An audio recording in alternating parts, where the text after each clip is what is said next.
Hi, this is Michael Uslan. You're listening to Batman on Film.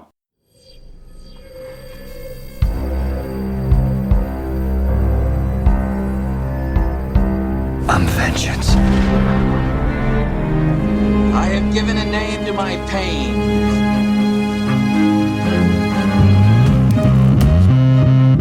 The Batman. Always waiting for some Batman to save you. It's simple. We kill the Bat of Gotham. I'm Batman.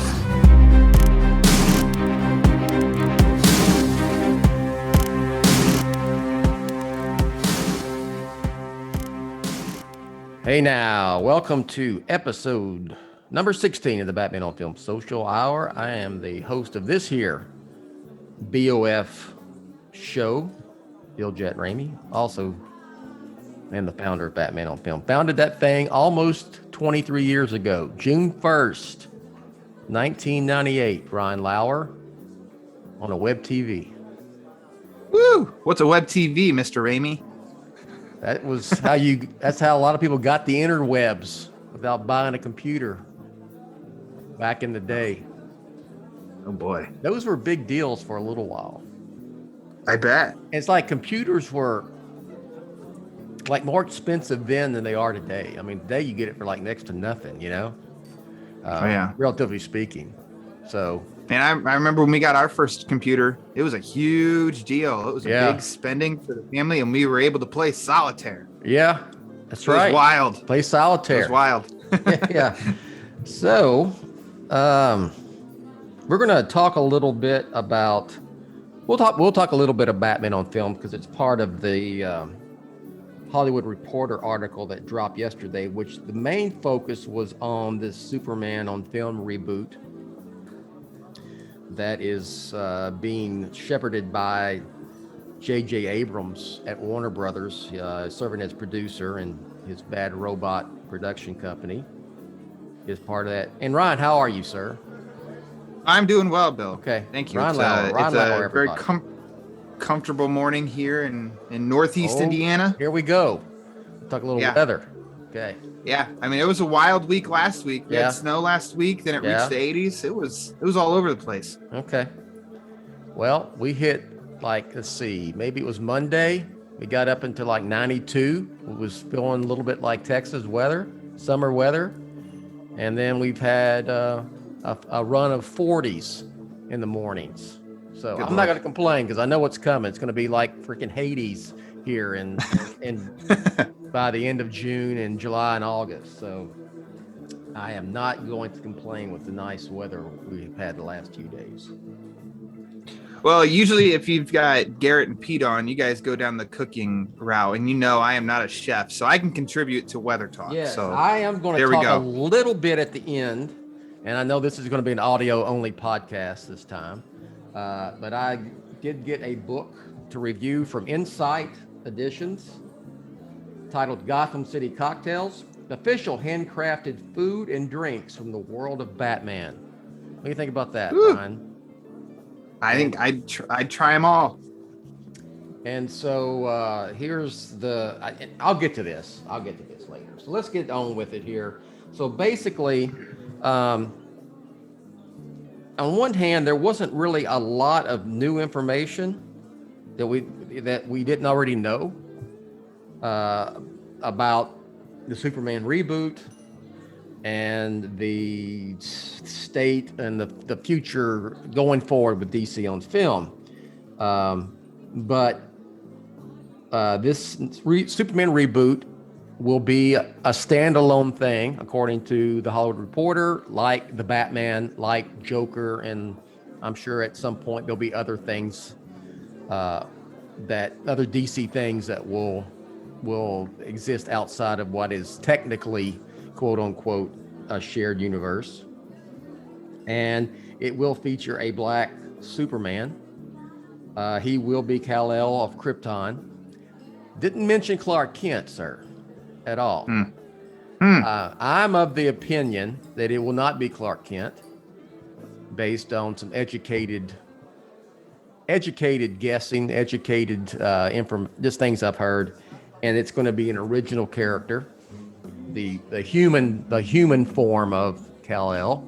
Is that the proper way to do it? He's not human, but he kind of is more human than we're going to get the whole how Superman's portrayed, but you know what I mean. His alter ego, his earthly alter ego. Yeah. I think it would not be Clark Kent. I don't think that if you're not doing Val Zod, if you're not doing Calvin Ellis, and Calvin Ellis actually is Kal-El Krypton, so spelled as one word, correct? Yeah. Okay. I'm not very good with Calvin Ellis or Val Zod. But I know Clark Kent Superman. I'd heard it was not going to be any of the black Supermans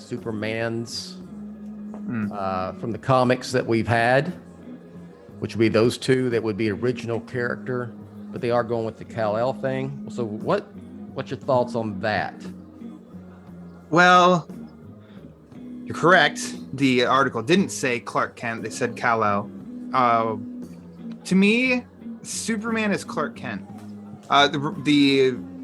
The race factor, I don't care. I really don't. I'm not just saying that. I really don't care. African American or Asian or Latino, and they end up being like that doesn't matter to me. I just attribute Superman as Clark Kent, much like Batman as Bruce Wayne. It's kind of how it's always been to me. Spider-Man is Peter Parker. People love Miles Morales, and there's nothing against them. It's just those characters. That's who they are to me.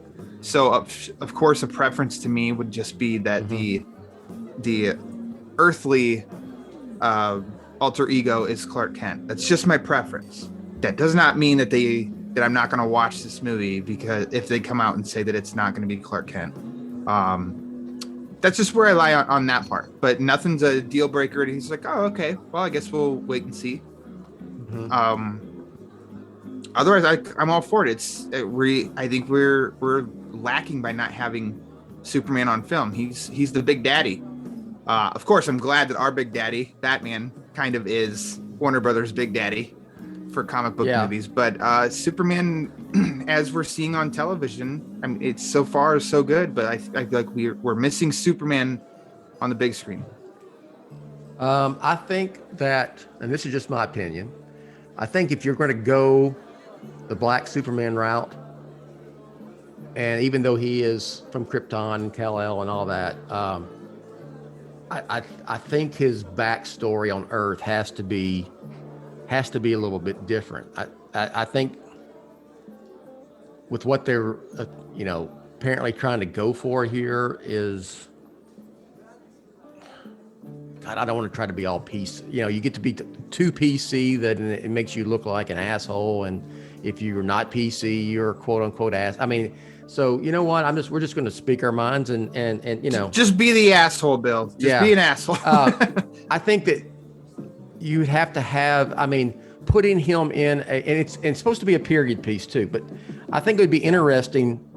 Say he comes to Earth in the late 1940s as a child, and he is in his 20s, right in the middle of the 1960s civil rights movement.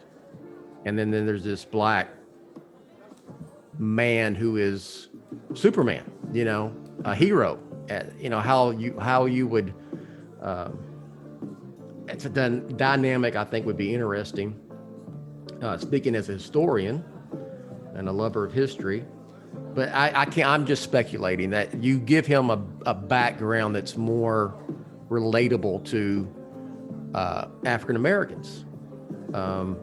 Yes, there are African Americans who grow up on farms, but African American population usually it's more of an urban population. So I think you want to relate to that in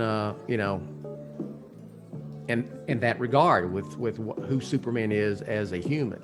That's just me. And then you get, and you brought in a African American screenwriter. I have a hard time with that first name, Mr. Coates. How do you pronounce his first name correctly? Ta-Nehisi. Okay, Mr. Coates. I just call him Mr. Coates. That's yeah. fine with me. That'd Coates. be the safest route, I think, Mr. Yes. Coates. And they're going to hire a black African American, maybe not African American, but a black director. The name mentioned in that really excited me is Regina King. Yeah, Sister Night herself. Yeah, Because she is awesome. Like, that's just me as being a fan of hers. She is awesome. I have not seen her movie One Night in Miami, but I've read nothing but great things about those who have seen it. Sure. So completely capable. And if she'd be interested, I mean, I don't. That's my favorite pick of anybody I could think of is who they mentioned of Regina King. And it's not like they said they're pursuing. They're just like maybe perhaps Regina King, one of the many names floating around. Yeah. So that'd be great. What you mentioned with the period piece part, I think is really interesting, and I'd be all for that. Yeah. Like, I just think that'd just be cool to really and to fully separate this new interpretation from what maybe is otherwise happening cinematically. Yeah. Just pull them out, take them back to any decade of the 20th century, and that could be really cool. There's a lot of story to pull from there. I've always wanted a Superman period piece set in 1938, the year that he came to be. Would be cool. I wanted a Batman period piece in 1939. It's called Batman 39 or something. Those time periods for me, I just think they could just be visually very appealing. Yeah. Maybe one day we'll get that. You never know. Let's see. Looking at my notes here. Let's see. The script will not be turned in to sometime in December of this year. So we're looking at. I mean, if they greenlight the script at the end of the year, you're looking at maybe starting production next year. So we're looking at a 2023 film at the earliest, right as we speak right now, at the earliest. That's what I was going to say. Summer 2023 at the earliest. Yeah, and it wouldn't surprise me if this moves into 2024. J.J. Abrams is producing. So a lot of people, they're not getting that, Ryan, that he is producing, he's shepherding, he's godfathering this thing. His company, Bad Robot, is producing. They signed the deal to work with Warner Brothers. Yes. So that just doesn't mean J.J. Abrams now is in charge of every single thing DC. Warner Brothers likes his company, and they're like, let's entrust you, our go-to company for filming. And he's doing. That's a good move. I mean, he's kind of doing what Chris Nolan did for Man of Steel. Shepherding, godfathering along, handing it off to a director. Of course, now Chris, Mr. Nolan, co-wrote the story for Man of Steel with David Goyer, and then Goyer wrote the script, but J.J. Abrams has nothing to do with the script. He's just moving this along as an executive producer and getting it going. So he's not in charge of DC on film. He is also apparently what he is in charge of is going to be producing the Justice League Dark stuff on film and on HBO Max for Warner Brothers. So he is not become DC's Feige. And people were complaining. When did people start hating on J.J. Abrams? I don't know. Film nerds do. That's who it is, because film nerds are walking butt hurts, I guess. I don't know. Because the guy he built up, I don't know, Bill. I guess we don't have to go down that path. I don't know why. Okay, I'm just wondering why this dude gets a bunch of hate. It's just shot. I don't know. Whatever. Because he's not Zack Snyder. I've got other things to do in my life besides hate on J.J. Abrams. All right. And you know what? I liked his Star Trek films. I'm saying it right now. I liked them. Star Trek. Star Trek. How about a Star Wars? You know what? I'm going to get a bunch of shit for this. I like The Last Jedi. The best of those three movies, and he didn't direct that one. I thought the Rise of Skywalker was too much of a course correct fan pandering movie, and I thought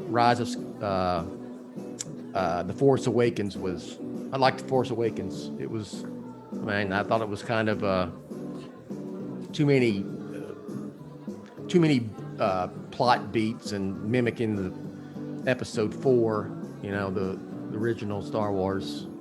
But I'm not going to get off. I'm not a Star Wars guy, so I'm not going to get off into. I'm not a Star Trek guy either. So I'm not either. So I just go and see. I've seen them, and I judge it more like the general audience. So yeah, I have no axe to grind or anything, or I have no emotion caught up in any of those two franchises. Apparently, they're going to pick. They're looking at an unknown, so this will go along with Brandon Routh, Christopher Reeve. You can even say Henry Cavill was pretty much an unknown when he got the Man of Steel role. You agree with that move, don't you? Yes. Yeah. And so, why do you think that's a good strength to go with when it comes to the superhero films? I think you can get. I think you can cast a name actor now. Pattinson, I mean, quite frankly, was cast. He's way more famous than Christian Bale was when Christian Bale was cast.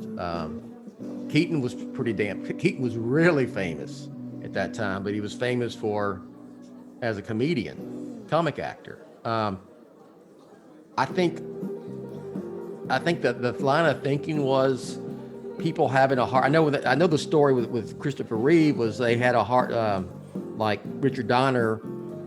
The studio was bringing up Robert Redford and all these people in the 70s who were Sylvester Stallone, big, name actors, and just had a hard time envisioning them being Superman. You had to believe that he was Superman, and that's what they went with Christopher Reeve. Maybe that's more of a Superman thing than it is with who plays Batman.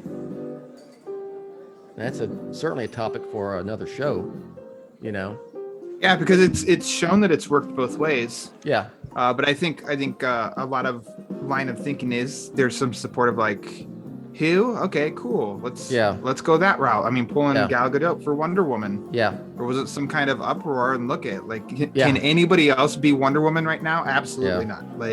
So I don't know. It's worked out both ways. So. Sure.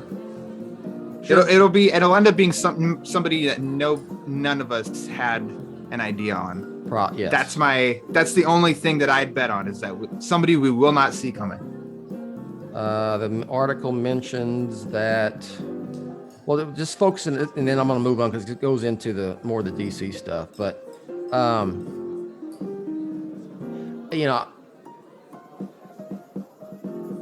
is there a bit? I did read some of the response to this, and a lot of it coming from black folks who seem to be upset about it because it's like we don't need Superman to be black. There's a lot of black superheroes from the comics that can be turned in, can be pulled for film. Give them their shine. Sure. Give them their spotlight. Yeah. And there's also a part of me I've always kind of thought in the back of my mind, well, if you can do black Superman, it's got to be different from Clark Kent. It's got to be different. That story, and I mentioned that earlier. Icon from Milestone. Are you familiar with that character? No. Okay. Icon was Milestone's version of Superman. Okay. And he was a alien who came to Earth, and he landed when he arrived, it was the 1800s in the United States, right smack in the middle of slavery. And when he got to Earth, the person who found him was a slave woman, and who adopted him, and he took that form. He was an alien, that he took that form, and then he didn't age. He stayed in that form, and he had to end up becoming his own son and grandson. You know, he had to, and then, you know, in 20th and 21st century. So Icon would have been a cool way to do quote unquote black Superman, but I've seen that brought up. So what's your thoughts on that take? Is, you know, what about This Jon is Stewart? audio- What? Yeah. This is audio only, so I will admit right now that I can only speak so much because I am a white male. Yeah. So I can't. I think that just hearing that point, that totally makes sense, and I think that's very valid. Because you can also attribute that to maybe any superhero if they just keep rebooting. If, like, let's jump across the street. If Marvel just kept rebooting Iron Man and Thor, maybe people down the line be like, there's a lot more characters. Let's get to these other characters and bring them to the forefront. Let's give them their chance. So I'm relating to that. I totally understand, and I think that makes sense. I'm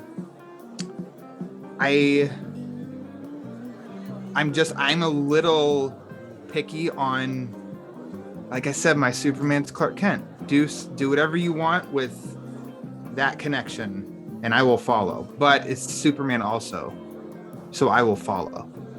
I try to stay down the rabbit hole to not follow the path of the nonsensical. Because what the example you just gave, I think, is very credible, very valid. There's a lot of others, and I don't know the race of the people behind a lot of the comments. I do know some that were taking it in a very what's hyperbolic and personally offended, and just a very, very poor attitude. That's an issue, because it's like, well, your voice won't be heard because you're acting like a child about this.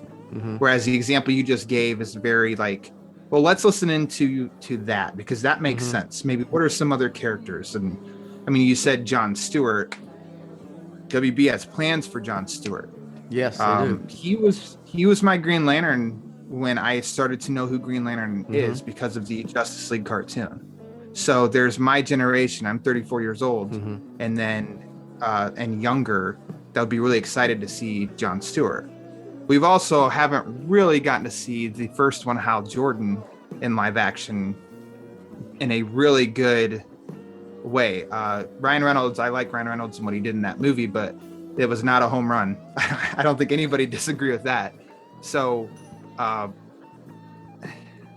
think I'm going off tangent now. Take it away, Bill. I hope I answered the question. Okay, here's this question. Is Warner Brothers being too woke, quote unquote, by trying to do a black Superman in this day and age? Are they being woke? Are they trying to be politically correct? Are they pandering to communities of color by making Superman a black man?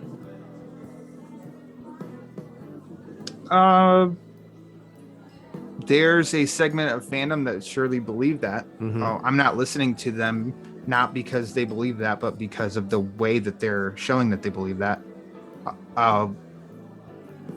I think it'll be a hard sell at first, because I think a general audience is kind of, and this is not political, they're conservative. If you give them something that's really different, it's kind of off-putting at first. A lot of general natural reactions at first are very Pattinson getting cast, Michael Keaton getting cast, Anne Hathaway getting cast. Like, instinct instantly is almost like, and put off by it.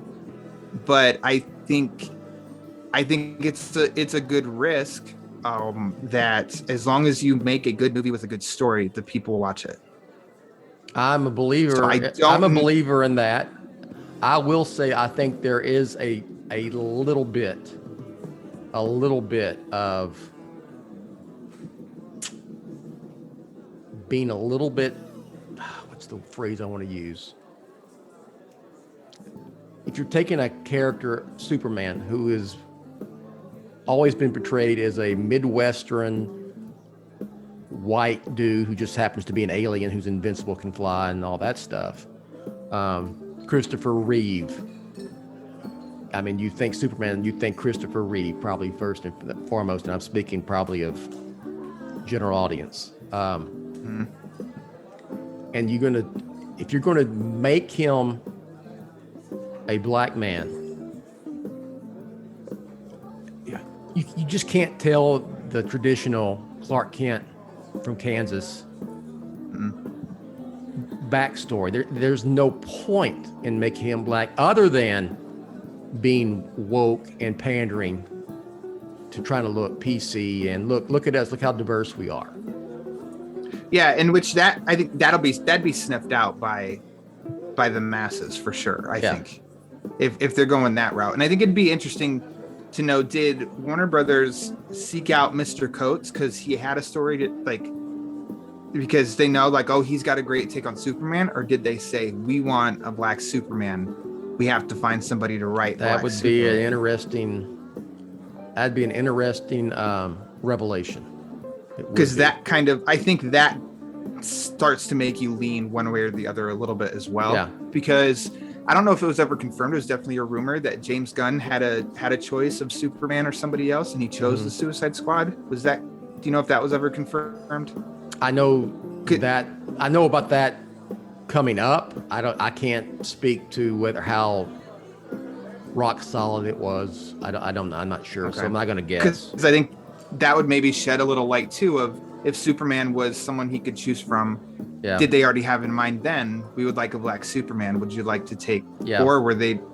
I think that would shed a little bit of light. And I don't know.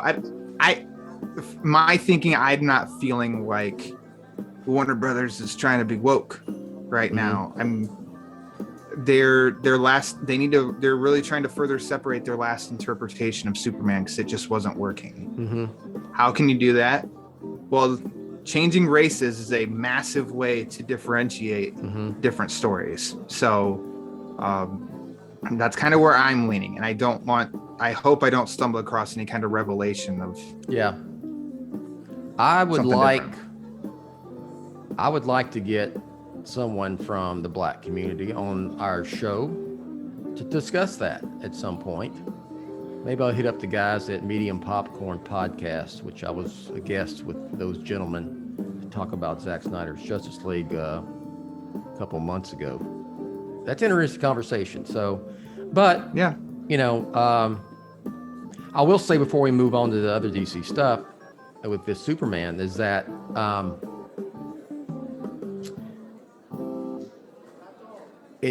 it being probably a very different version of Superman, obviously as a black human being or a Kryptonian who is disguising himself as a human being on Earth because he lives here, he's one of us. It does, and it being its own thing like the Batman, this doesn't prohibit, say, Henry Cavill being Superman again in this Warner Brothers DC universe that's, again, I always use it this way because it's kind of what it is, quote unquote, connected. So you never know, That THR article did not say Henry Cavill is 100% finished as being Clark Kent Superman. No, it mentioned that the article reiterates that Zack Snyder's Justice League is the last hurrah, quote unquote, for the Snyderverse, and little will remain of it with DC on film other than Gal Gadot, Wonder Woman, Jason Momoa, Aquaman, and Ezra Miller in The Flash. Those are the three they mentioned specifically. So they didn't exclude Cavill, but it just seems to me if we were going to get more Henry Cavill Superman, and I'm on the record, and borderline love Man of Steel. I think the biggest mistake that they made was not making Man of Steel 2 back in 2016 after Man of Steel came out in 2013 and made Batman v Superman. I think it was just such a waste of a great Superman actor, Yeah. Which he ironically, the most Superman he ever was in the theatrical cut of Justice League, which is That's true. So I believe there's even record there's even record of Cavill saying that he agreed with where Superman ended up in the Whedon version too, the theatrical cut. And it's kind of like that part's kind of sad because Cavill is obviously a massive fan of the character, and it's like I just feel like he wanted that for his version, and he hasn't gotten it, and the odds are not in his favor that he's gonna ever get that. I'm with you 100%. I have no problem if he comes back and is Superman in this connected universe at some point. I wouldn't have any problem if they tried to do a Man of Steel 2. I just think they would have done it long ago if they were going to, and that kind of sucks. So all right, so moving on. I'm sure we'll have more to talk about with the Superman reboot at some point. The Flash has just started filming here last month. According to the Hollywood Reporter article, it will set up a multiverse, which will allow for story universes to coexist and have each's respective superheroes interact. So there's universes per character. Some will coexist, and they could even, I guess it seems like at some point they're trying to say there could be different versions of these characters that coexist at the same time on film, like Michael Keaton's Batman, who will coexist at the same time as Robert Pattinson's The Batman. And I mentioned, I'm looking at my recap on Batman on film. I said, though it's not mentioned in the article, Michael Keaton's older Bruce Wayne will allegedly become the Batman of the shared DC movie universe. That's been around for a while now, that he will take this role as the Batman or Bruce Wayne, and I don't know how much Batmaning he'll do at 70 years old. I hope, and I bring this up again, I hope they don't de-age him and try to make him look like 1989 Michael Keaton in Batman 89, but just leave him like he is. And I think that's a cool way to do Batman. That is very different than what Matt Reeves and Robert Pattinson are doing in the Batman universe. Yeah, kind of like there would be a difference between Cavill's Superman and this offshoot standalone Black Superman series. So thoughts on that? The Flash is the Flash is a reboot. It's going to reset everything, right? Yeah. Yep. I love it. I love the idea since it was announced last year of Keaton. Well, that Keaton coming back. Period. I didn't even know the details, and that was exciting enough because for every reason, all of us are excited, but also to see how they're going to work that into the story. I'm just excited to see how they do that. How they transition out of Affleck and return to Keaton, and what that's going to be like, and it's going to be how they're going to explain this multiverse in the Flash movie. Yeah, that's exciting because give credit to, I think, the CW. They helped give general audiences the idea to accept a multiverse. My fiance's watched The Flash. She knows now because of the Flash multiverse what that is. So that's helped with general audiences, but then to also see how are they going to explain that in the movie, and hopefully to where it makes sense and we're all aboard.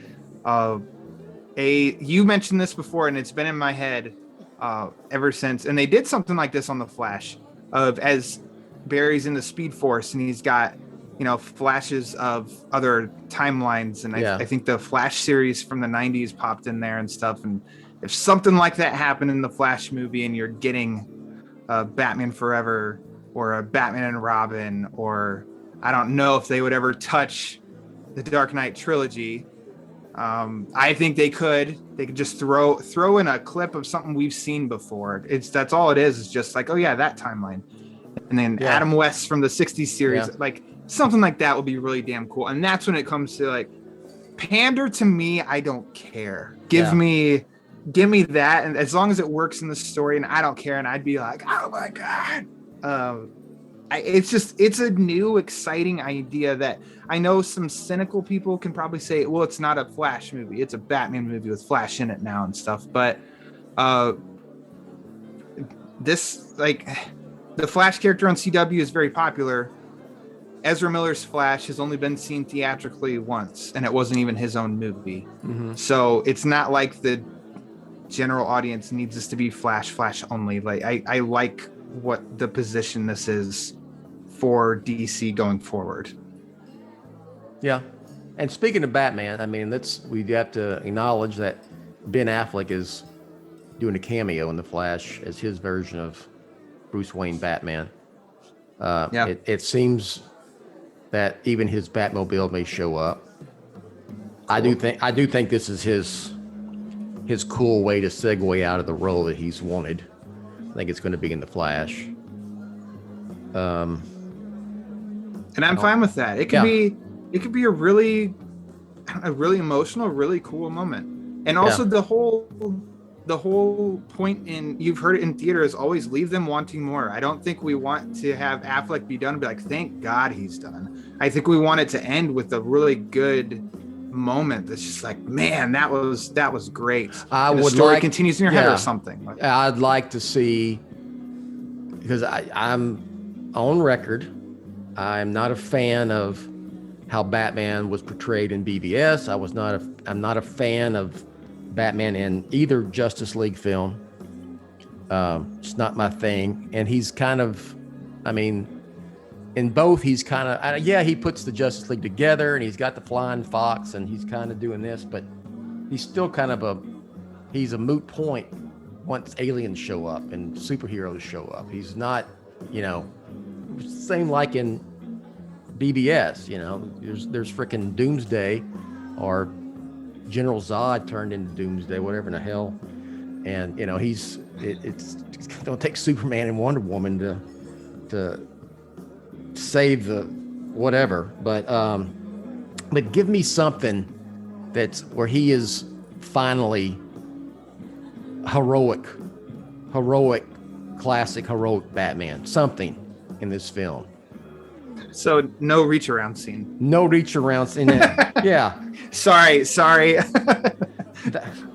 And dropping F-bombs, which I'm no prude, because I'll drop an F-bomb and drop of a hat at times, but I will fucking kill you, just for the sake of saying that. I mean, give me something else with that Ben Affleck Batman besides that epilogue scene, and not to get off on a tangent of Zack Snyder Justice League. We mentioned there's this. Something. Yeah. Sorry. If this is, we were in the nerd circle referring to as Flashpoint, I think, for the longest time, what the Flash movie is going to be. If it's pulling from that, there's obviously great moments of Thomas Wayne Batman and Bruce Batman. And I'm not saying that Thomas Wayne will be Batman in this or anything, but if there's some kind of moment, like if you remember Flashpoint very well, the letter passing, and how Bruce drops a tear at the end, like that kind of emotional punch of something, I think that would be awesome. And if somehow they're bringing Thomas Wayne as just a small, I don't want to hear about it. I hope that, almost like anything else, they just keep under wraps, that they might have as a surprise, because I don't want to know that beforehand. I know Affleck's going to be in this and Keaton's going to be in this. That's kind of all I want to know until I watch the movie. Sure. In a big screen. In a theater. You want to see theater. You want to see Keaton at least. Oh yeah. You want to see a publicity still of him as Batman, right? Oh hell yeah, I do. Yeah. I just hope that the trailer they release is not like the Barry movie runs. Yeah. I don't need Barry to have a scene with Affleck explaining everything, and then he hops to see Keaton and he explains how he's here and everything, and then it's like The Flash, November 2022. I'm like, I don't want to know how this happens yet. Wait for the movie. Sure. Keep the surprises in your back pocket. what movie have you ever been a movie you were really excited to see and you went and saw it and you went, it's the frickin' trailer is the whole, and it's basically a 2-hour version of the trailer. You know my feelings on Batman vs Superman. Yes. But I was actually let down by the warehouse fight because most of that was in the last trailer that they showed. And I was like, damn it. Like, this was awesome when you released the trailer, because I thought, oh, this is just a snippet then of all the other stuff we're going to see. And then, nope. Like, that was released in a trailer. A ton of the fight between Batman and Superman were in the trailer. Yeah. Like, Zack Snyder's Justice League, all of Darkseid's scenes were in a trailer. Yeah. So it's like that kind of stuff. Like, yes, I want to see it, but surprise me in the theater, man. Yeah, I'm with you 100%. The Dark Knight trilogy did a really good job with their trailers not being the movie. I still watch those now. And that Dark Knight trailer, the first shot in that one trailer is the very last shot of the movie, and it totally works. Sure. Fantastic. Let's see. We've talked about this. The Batman and its HBO Max Gotham City Police Department spinoff will be its own thing together. They're on the Batman-verse and not part of a shared universe. Same thing goes for a potential sequel to Joker. Haven't heard anything about that in a long time. And the aforementioned Superman reboot. I'm not in favor of a Joker sequel. I've talked about that before. I mean, to me, the magic trick, quote unquote, to steal a term from Christopher Nolan, he looks at movies as magic tricks. The fact that what happened in that movie between reality and imagination, or being delusional, mental, whatever, is so ambiguous. That was the great I still thing don't know about. I still don't film. know which side of the fence I land on with it. I still don't know. And either way you go with it, you're right. You know what I mean? Yeah. My buddy, he texted me after he saw it in the theater, and he mentioned that he liked it and something like that. So do you think that it really happened, or he was just imagining it? And he's like, oh hell, I didn't even think about that. And then he's like, well, shit, now I got to reevaluate this whole deal. And I think that really works. And pursuing more can ruin that, I think, because if he's imagining, if the sequel is him imagining another take, well, then it's like, okay, well, then you just answered the first one then. Like, you've now made a decision. And there could be a lot of people that it's like, well, that's not what I decided in my head. And it's like, well, too bad, because we made the decision for you. Yeah, I like the fact that we never saw the token stop spinning completely in Inception. Mm-hmm. You know what I mean? Yep. And I think you with a Joker 2, you find out that the token stops spinning. It doesn't spin forever.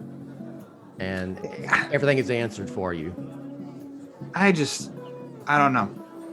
And I do understand with business, they want to make money, and you have $1 billion movie that cost you a penny to get that kind of return.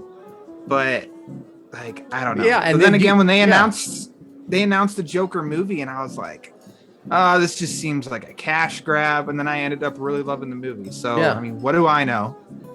But especially when you can, especially when you're probably going to get another version of the Joker at some point in the Batman films. Yeah.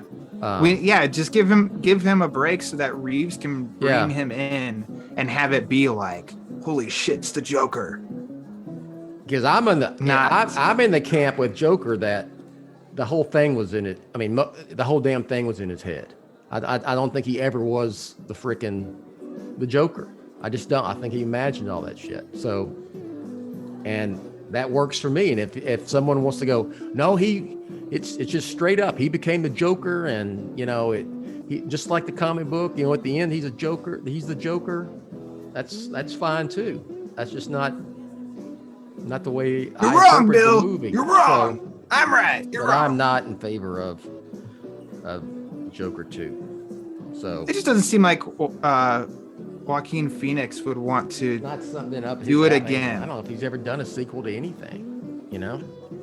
Yeah, and Todd Phillips, like maybe this, like he's done sequels, but Yeah, I mean they I don't know. kind- Creatively, do you want to go and do the same thing again with something with? Yeah. This was such a singular story. It wasn't really universe Yeah. building.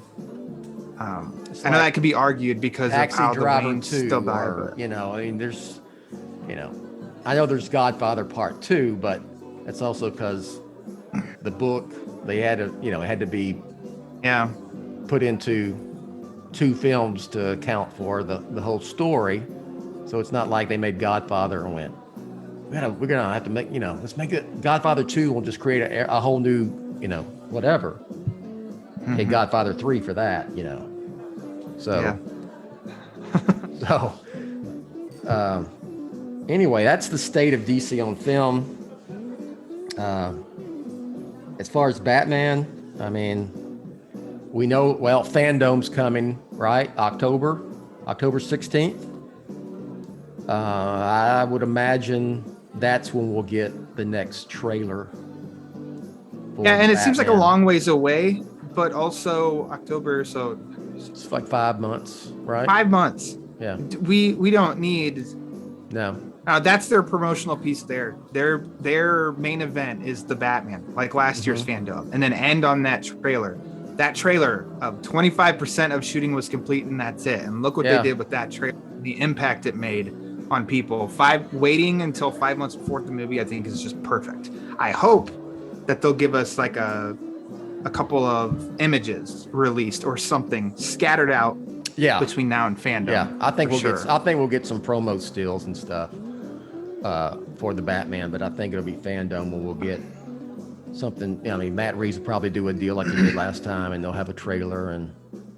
Which, Pattinson speaking and- of, they're not promoted, but officially released a Catwoman documentary as an extras feature on Apple for Batman Returns. It's a hard to find, but in that is about 45 seconds talking about Zoe Kravitz's Catwoman. Someone must have pulled that and then uploaded it onto YouTube or Twitter, and it went kind of viral there for a while. So It did, and so that's where, you know, your long game of not illicit, you don't post illicit, and it seemed illicit. Like, this is not. it looked like when I saw it, I did see it because you sent it to me. I thought, you know, it looks like something that you would do as an extra, that may be an extra in like the Batman home video release at some point, because you know that shit's already been filmed. They're going to have that extras, and they've already done all that. So I thought you know, someone leaked that, but I'm glad to know it was. But still, if you That's pull, official. yeah, cool. Now, It's weird that it's hard to find. But I don't know if you remember, and it was a Joker documentary that was released it had a panel on Fandom last year, and then it was available for free to download digitally. And just the cover art of that, the cover art of this Catwoman documentary looks like the same, very related. So I just can't help but feel like this is going to be available for free for everybody soon. And I watched the whole thing, and it was cool. It's a timeline piece of Catwoman in comics and on screen through the years. And obviously they were a bunch of interviews slapped from different pieces. Mr. Uslan shows up in there, but I think pieces that we've seen in documentaries before, but also had Adam West pops in there, stuff I hadn't seen before, and Eartha Kitt and Lee Merriweather.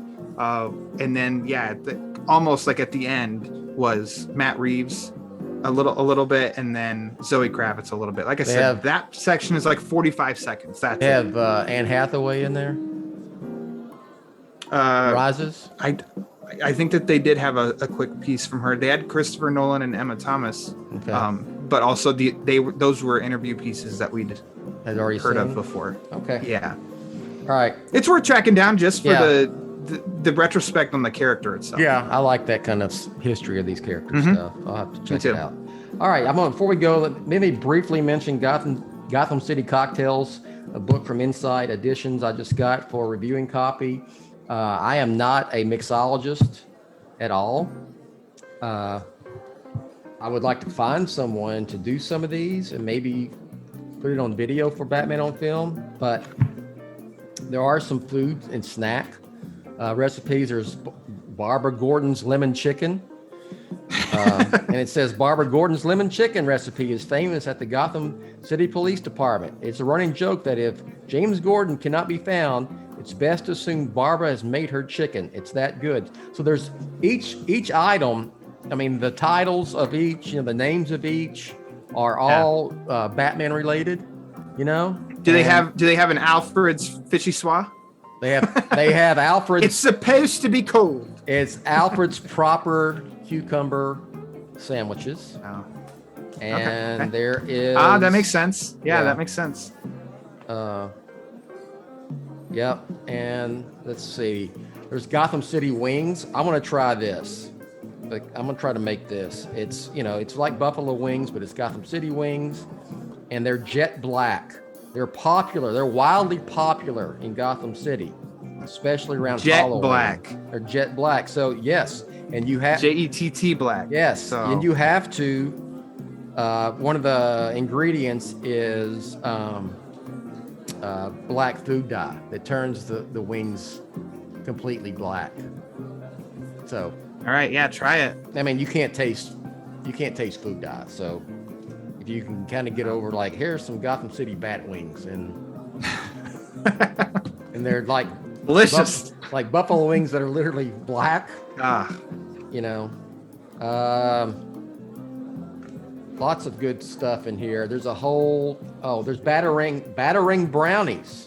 I'll show you. You can probably see this, but you can't at home because this is audio only. Okay. Yeah. So bring it. They're brownies in the shape of batarangs. And then there's a whole section of the cocktail pantry of everything you need to have in your bar to make all these things. So my review will be up on Batman on Film today. Check it out. And then I'm going to probably have a couple of subsequent reviews. I'm going to try some of these cooking recipes. There's like Monarch Theater popcorn and all kind of stuff. I'm going to try some of these and I'll video it. I'm going to Monarch Theater popcorn. Does that have pearls in it? You want pearls and a splash of blood with yours or not? Yeah, some red food dye sprinkled on the top. So look for that. I'll have my review and then some other video type stuff for this. We're gonna check out. I'm gonna make some of these. I'm gonna do these buffalo wings. Gotham City wings. Yeah. That are jet black. Jet black. All right, Ryan, what you wanna plug here? Oh, I'd like to plug my podcast, the Batman Book Club, that you have graciously been on, and I believe you'll be on again really soon. It most recently just dropped an episode on Strange Apparitions. The episode before that was talking Batman comics in April with our boy Peter Vera. You find it on Twitter at the Batman BC. If you want to follow me on Twitter at Lauer_Ryan, Lauer spelled like lower. I also have reviews posted on BOF, the most recent being Batman number 108. You can click and read the review. Batman's losing me, man. It's losing me. It's garbage. I even sent it to you and said, if you don't want to post this, I'm not hurt at all because I don't like writing negative reviews. And it was crap.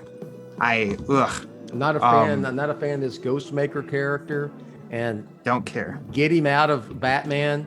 Is now it's Batman also featuring Ghostmaker. No. Give the damn Ghostmaker if you so think he's a damn great character, then give him his own miniseries and see how that does, and leads to something else. The forceness of him being in the Batman world was crap, and so it's still crap, and so I'm sorry. I couldn't even say that the art was great, and I love the artist Jorge Jimenez. He does a great job. He's very enthusiastic on social media with this stuff, but that wasn't as good as it's been. So. But there's a lot of other good posts up there. Lately, my Justice Society World War II review. Yeah. That I just put up there. There's, of course, interview with Lee Bermejo that I will preach till the day that I die that I got up there. And my review for the Batwing desk lamp is up there. Also my pride and joy. Give everybody a 30-second review of Justice League World War II. Justice League World War II is a really cool way to introduce the Justice Society of some characters you're familiar with and some Did I that say you Justice League World War II? won't be. No, I think it's a Justice Society. Okay, good. And it's definitely has historical context of taking him into World War II. And the front half is heavily reliant on the title, and the back half kind of makes a little bit of a pivot into cliche territory that it didn't lose me. It's just the back half is not as good as the front half. The front half was awesome. I was ready to sign A+, but still ended up in a good grade, still enjoyable overall. What character did you like the best in the movie? And Wonder Woman. She Okay. was. Have you gotten to watch it yet? I've started it. I haven't finished. Okay, yeah, her fight scenes at the beginning definitely seem the live action 2017 Wonder Woman film, and then she had great leadership moments and emotional scenes and stuff. They really, I think they knocked it out of the park with her in that movie. I don't think there was a weak spot in the cast at all. I forget her name. Who voiced her? She was on. What was that show she was on? Was it Castle? Castle. Was she in Castle? Yeah, Castle. Okay. She was the lead, female lead in Castle.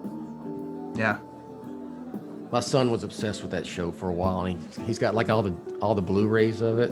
So anyway, and one thing I'm going to put together, and we'll see, Bill, if I write a review on it, is this new Lego Batman cowl set that I just picked up. Where'd you find that? I found it at the Lego store, but it's everywhere. I mean, Okay. I've been to Target. Every Target I've been to has them too. It's not exclusive to a Lego shop. And they would have had me with the new Batman 66, Batman and Joker Batmobile coming out of the cave sort of Lego setup. I would have gotten that too because I'm a sucker for Lego, but they were sold out. And that's brand new. But this cowl is something they've done it with Marvel characters and Star Wars characters. I was like, come on, do Batman. They finally released Batman. So I may have to pick that up. That'll be fun myself. to put together. Yeah, I may have to pick that up myself. All right. It's assembled. It's like 8 inches, I think. So it can easily be put somewhere on a bat shelf for display and stuff. So, yeah. I put together one Lego Batman thing, and that was a Batmobile. And I'm looking at it over there. And it took me like forever. I had to lose patience, but I did. So I got that displayed. I do have the Lego version of me with Lego Batman from the Lego Batman movie. Oh, really? We're sitting on a couch watching the Lego nice. Batman movie. It's in a little square. I've never showed you that. I think you put it up on BOF, but otherwise I forget. Warner Brothers sent it to me when the Lego Batman movie came out. That's awesome. And it's me. It even has the silver hair. That's how nice. It wasn't just done. Yeah. So it's me, Lego Batman, watching the Lego Batman movie in a cube. I guess we're at Wayne Manor, obviously. Yeah. In his theater room. That's where he watches movies in the cowl. Yes. Yep. Hell yeah. All right. So you can follow me on Twitter. My personal Twitter at Batman on Film. If you want just straight news links on Twitter, it's at the Batman on Film. If you like what we do here on Batman on Film and want to contribute, help keep this thing going, patreon.com/Batman on Film. And thanks to we do have a few Patreons. So shout out to them. This show, the Batman on Film Social Hour, the Batman on Film podcast, Ryan's show, Batman Book Club, which is a affiliate of Batman on Film, and of course Pete's shows. Pete's show is Straight Outta Gotham and Iceberg Lounge. Anyway, all of them are part of the Batman Podcast Network. You can find all those shows and other shows at BatmanPodcastNetwork.com. If you have a Batman-related podcast or just a podcast that focuses on pop culture or whatever, want to join, hit me up, Jett at BatmanOnFilm.com. We'll add you to the list. And you can on Twitter at BatPod Network. So that's all I got, Ryan. Any last words? Anything? I think you and I got to do the next part of the BOF Chronicles soon. Yeah, we'll do that. It's been a while. Soon. Yeah, time The Dark Knight Rises. Yes. Yeah, buddy. Dark Knight Rises. All right. that's going to do it for us.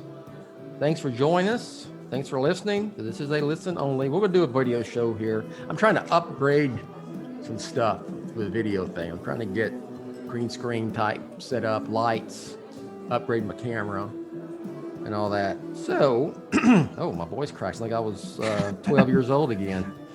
So 12, 13. 12-year-old fanboy in you. Yeah. So for Ryan, Lauer spelled like lower. Nailed it. Okay, I want to get that right. I was thinking as I was saying that to make sure I did it correctly. I am Bill, and we'll catch you next time. Thanks for listening to the Batman on Film Social Hour, Jett's official BOF podcast and vlog. Follow Jett on Twitter at Batman on Film. For BOF news only on Twitter, follow at the Batman on Film. For Jett and everyone at BOF, I'm announcer Rachel. Authoritative, definitive, the original Batman on Film.